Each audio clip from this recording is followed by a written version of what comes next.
ওইটা না খোসায় আমার পিছন খোসা। এদিকে মন দে। ওকে।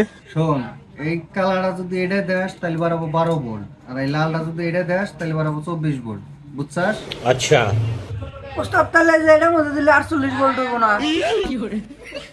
এটা যদি তার পিছনে লাগাই দে তাহলে 128 ভোল্ট বাড়াবো। তাহলে দেন। আমি দুঃখে মইরা যাই, আমি লজ্জায় মইরা যাই, আমি তাহলে কাম করে অনেক গরম ভাতের হোগা মারতেছে তাতে। আমি যেটা কইছি ওইটা কত বাড়াবো? 48। 24 বাড়াবো। 24 কত বাড়াবো? ওস্তাদ বলেছে 24।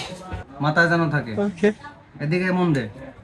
আর এইটার হোগা দেয়া, এটার হোগা দেয়া যদি বাতাস দেস তাহলে এর মধ্যে বাতাসই বাড়াবো। কি বাড়াবো? বাতাস বাড়াইব।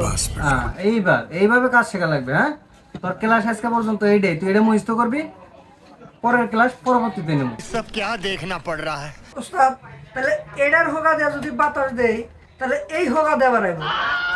আর ওস্তাদ ভুল কর্মে যদি মাঝখানে আটকা যায় তাহলে কোন হোগা দেয়া বাড়াইব? এই হোগার মধ্যে বাতাস আটকে যাওয়ার ক্লাসটা তোর কালকে শেখাবো। ঠিক আছে, যান যা যা। अच्छा हमको सिखा रिया है अच्छा। আইসে কাম হিতে সারাদিন গাঞ্জা খায় কুল পায় না, এই হোগার মধ্যে বলে বাতাস আটকে যাবো। আর লজিক